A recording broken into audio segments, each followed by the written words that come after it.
Годината е 2079.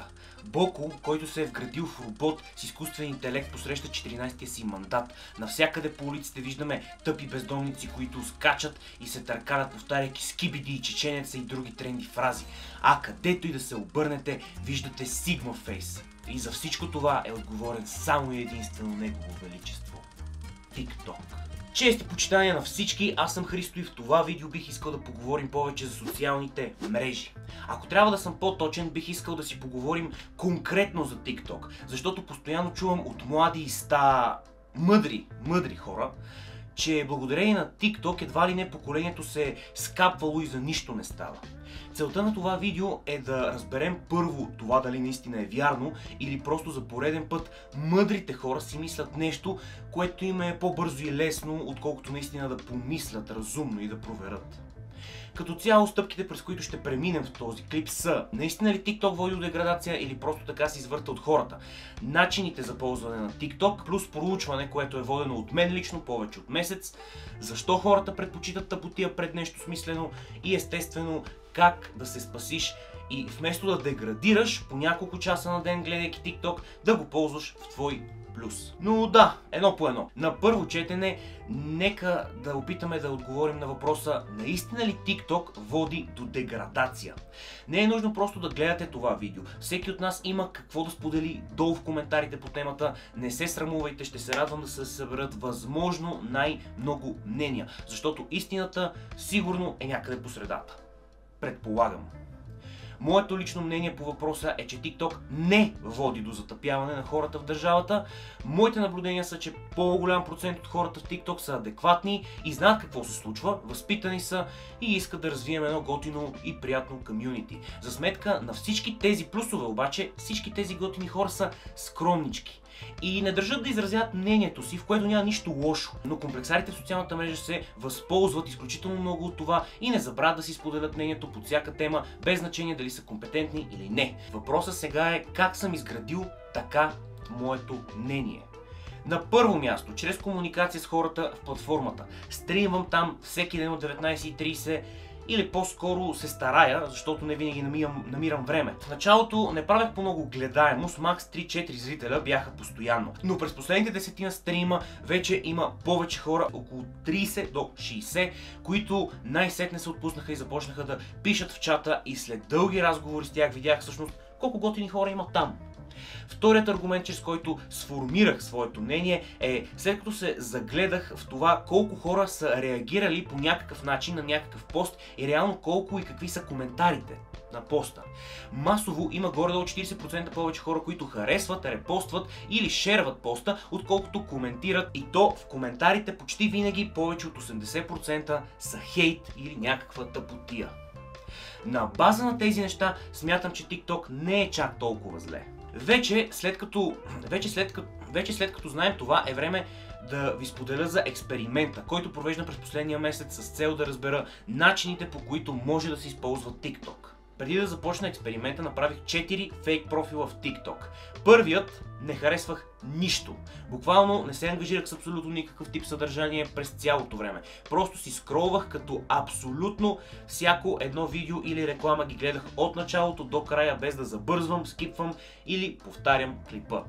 Във втория профил правих същото, с разлика, че всеки един пост без изключение го харесвах, запазвах в любими и последвах профила, който е направил това съдържание. Като естествено гледах клиповете в началото до края, без да скипвам, забързам или повтарям. Правих това с абсолютно всеки клип, без значение колко готино или просташко беше неговото съдържание.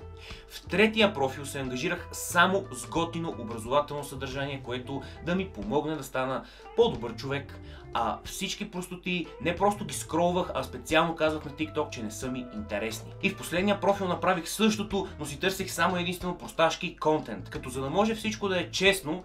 Като попадах на съдържание, което е готино и полезно, отбелязвах TikTok, че не ми е интересно. Всичко това го правях в рамките на един месец, като обръщах на 4-те профила еднакво внимание от 15 минути на ден за всеки един профил. Какви обаче бяха резултатите от този експеримент? Да започнем поред. На първия профил, този в който не се ангажирах с нищо, резултатите не ме изненадаха въобще. TikTok започна да предлага различни видове контент и понеже аз не реагирам по никакъв по-специален начин на абсолютно нищо, дори до ден днешен алгоритъма не знае какво да ми предложи и всичко е като една манджа с грозд. Също не знам как работят ботовете на TikTok, но по едно време не спряха да ми излизат снимки на женски отбори по волейбол по цици.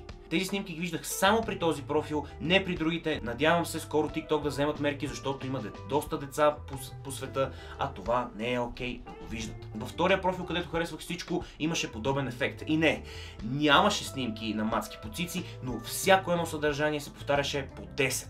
Предполагам, че алгоритъма е видял, че се кефя на всичко и реши, че трябва да ми показва всичко в по-големи размери. Буквално показва 10 поредни видеа с реклами, тренди, филтри и ефекти. След това ми предлага още 10 видеа с определена музика и танци. У главата няма как да зривим, от качалки мъжета закачим. И няма как грешния и капал и решим. И след още 10 клипа на... И след това още 10 клипа на онези пичове, дето пишат някакви смешен или филмиран текст и си бъркат кафето. Някои са готини, други трябва да бъдат багнати. Както сами се досещате, някои от вас няма да ползват приложението по тези два начина, защото първо, никой няма толкова много време да губи, явно освен мен. И второ, всеки си има негови индивидуални интереси. Все пак аз го направих, за да може, ако има някой от вас, които има интересно, какво толкова може да стане, да могат да си отговорят на въпроса, като видят видеото. Сега за следващите два акаунта няма какво толкова да ви кажа какво се случи.